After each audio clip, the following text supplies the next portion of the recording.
Les pluies de ce dimanche, accompagnées de vents violents, ont déraciné un arbre au sein de l'hôpital militaire d'Abidjan, Hachma. Dans sa chute, l'arbre a emporté un pan de la clôture de l'hôpital, causant ainsi un ralentissement de la circulation. Plusieurs véhicules se sont retrouvés dans les caniveaux. C'est le triste décor laissé par les pluies diluviennes sur le tronçon à Djamé, plateau d'Okui. Ce matin, je quitte à la mosquée, je me rends à la grande famille. Malheureusement pour moi, je tombe dans l'eau ici. Donc on était un peu beaucoup, tellement qu'on est bloqué. Au fur et à mesure, l'eau, le volume là, ça augmente. Jusqu'à c'est la pompier qui veut nous secourir. Dieu merci, on est sorti. L'eau a remporté la voiture jusqu'à ici. Sinon on était au carrefour là-bas. Là-bas, l'eau a emporté la voiture jusqu'à ici. Des automobilistes et des motocyclistes donnent leur impression face à cette situation de désolation. Les caniveaux sont bouchés, ça fait qu'il y a beaucoup de dégâts. Les voies aussi, il y a beaucoup de pentes. Quand il pleut comme ça, il y a les arbres qui tombent sur les voies. La voie est coupée, on est obligé de garer. Si tu gares, c'est quel temps tu as pour faire la recette. L'axe à Djamé d'Okui, elle est actuellement très difficile à pratiquer. C'est une voie, d'abord, elle est publique. Et puis elle est stratégique. Quand je dis stratégique, d'abord, il y a l'Hachma, qui est un hôpital qui est très bien connu. En plus encore, il y a le zoo, là où nous, on envoie nos enfants encore pour se distraire. Si cette voie est impraticable, comment faire sortir nos enfants, comment aller soigner nos parents, et puis encore les déplacements de visite de courtoisie ou bien les déplacements professionnels. Donc c'est un peu difficile. Je viens de Paye. Le passage est très délicat. On ne peut même pas passer, mais on a tous les 1000 problèmes pour passer. En tout cas, on n'a qu'à trouver solution. Le gouvernement n'a qu'à faire un effort pour faire quelque chose. Les pluies diluviennes qui s'abattent sur le district d'Abidjan et les régions environnantes apportent leur corollaire de destruction, de pertes en vie humaine, d'obstruction de voies. La prudence est donc de mise. Camarades peuple d'Afrique, c'est gâté à Abidjan. Hein. C'est gâté. C'est-à-dire que les caniveaux là, tout est bouché. Il y a des caniveaux même, les gens sont allés faire des travaux, ils ont vendu des terrains aux gens sur des caniveaux.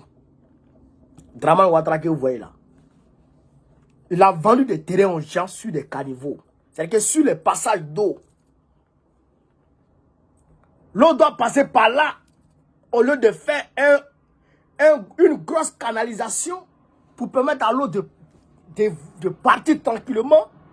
Hop, il s'en va construire, il s'en va vendre là-bas à des gens, des opérateurs économiques, des frères, des étrangers, et ils construisent une maison là-bas. Donc quand l'eau vient, hop, l'eau est bloquée. Donc l'eau commence à stagner. Vous comprenez ça? L'eau commence à stagner. Donc l'eau, mais l'eau, elle cherche toujours passage. L'eau cherche toujours passage. Donc l'eau cherche maintenant à aller dans tous les sens. C'est dans ça maintenant, il y a des maisons qui sont ramassées par l'eau pour aller à ça quelque part là-bas. Il y a des voitures qui sont transportées comme ça. Pour aller à ça quelque part là-bas. C'est grave. Avec son affaire de construction de métro, de construction de ceci, de construction de cela, il ne calcule même pas le passage de l'eau. Il ne calcule pas le passage de l'eau. Il ne crée pas de passage de l'eau. Il ne prévoit pas de passage de l'eau dans ses projets. Mais l'eau là, elle vient. Elle vient.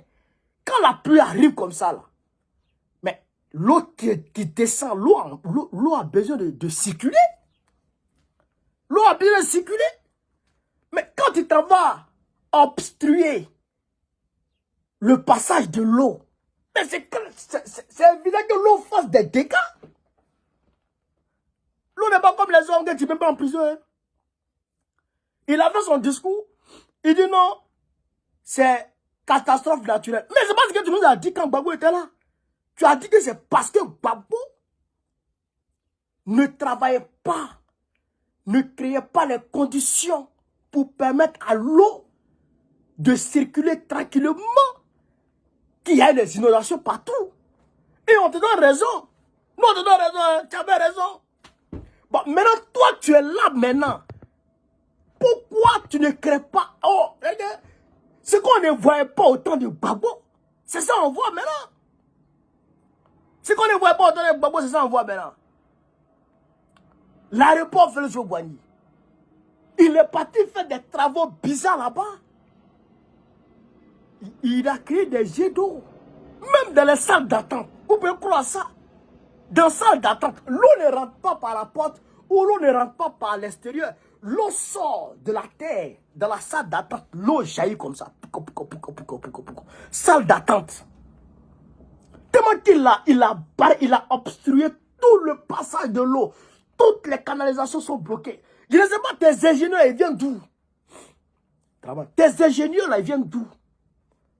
Il a gâté le pays, il a gâté le pays. Alors quand le président Gbagbo dit qu'il faut déplacer les institutions de l'État à Yamoussoukro, la présidence, le Sénat, l'Assemblée nationale, il faut les déplacer. Mais le peuple a tendance à suivre ses dirigeants.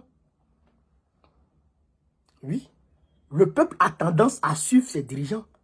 Si vous ne me croyez pas là, vous allez voir, hein, quand nous on va prendre le pouvoir en 2025 là, on va délocaliser les institutions de l'État. En tout cas, les grandes institutions.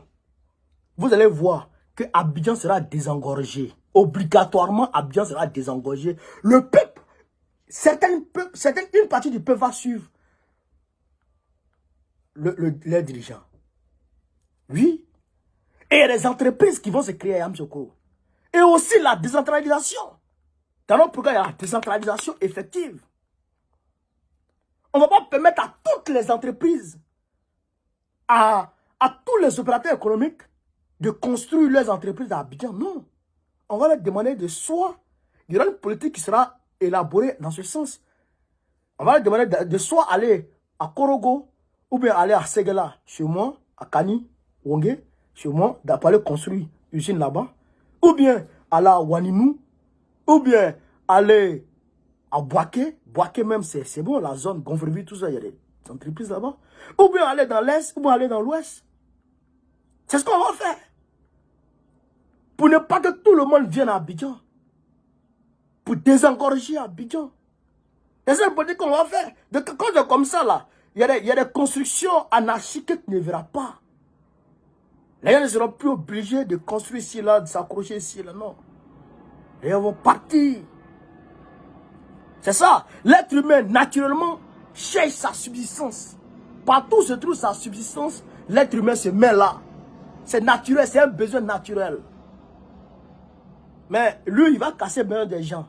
Tu as cassé le meilleur des gens, disant que c'est des zones à risque. Bon, il y a eu des morts. Il y a eu des morts. Et c'est Baka là. Baka, demain, la pluie a plu le Baka là. Est-ce que ça là, c'est question de zone à risque? Non.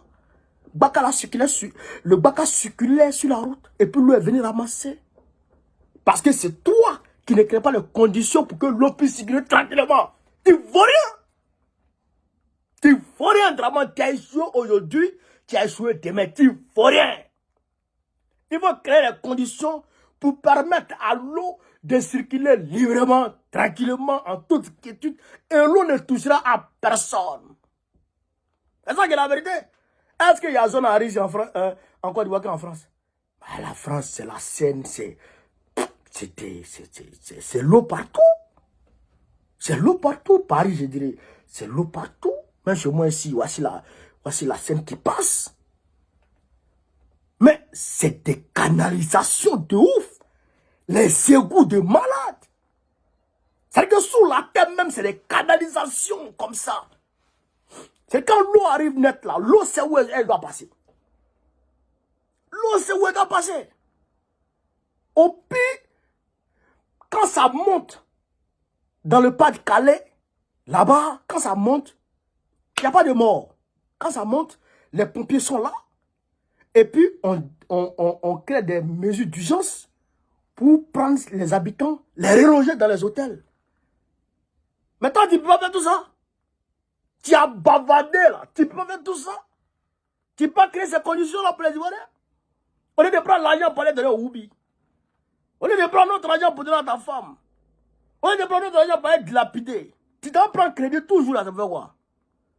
Tu prends crédit toujours, ça veut quoi? C'est quoi tout ça? Hein? Chers camarades d'Afrique, Dragon Ouattara a échoué aujourd'hui, il a échoué demain. Il faut le chasser. Ça, c'est la solution ultime. Il faut chasser Dragon Ouattara. Et ce que je vous dis, c'est pourquoi je vous demande ici de vous mobiliser le 29 juin 2024. Mobilisez-vous comme un seul homme le 29 juin 2024 de 13h00 à partir de 13h00 à la place Trocadéro. On va marcher de Trocadéro jusqu'à la place Victor Hugo devant l'ambassade de Côte d'Ivoire. Est-ce que vous avez compris? Mobilisez-vous comme un seul homme. On va le chasser ce vieux-là. C'est de ça qu'il s'agit. Partagez-moi cette vidéo, mettez-la partout à travers le monde. Sur ce, vive l'Afrique libre, vive le panafricanisme, vive tous les brillants panafricains. Babo, président de Côte d'Ivoire 2025, Inch'Allah. On est ensemble, les gars. Merci.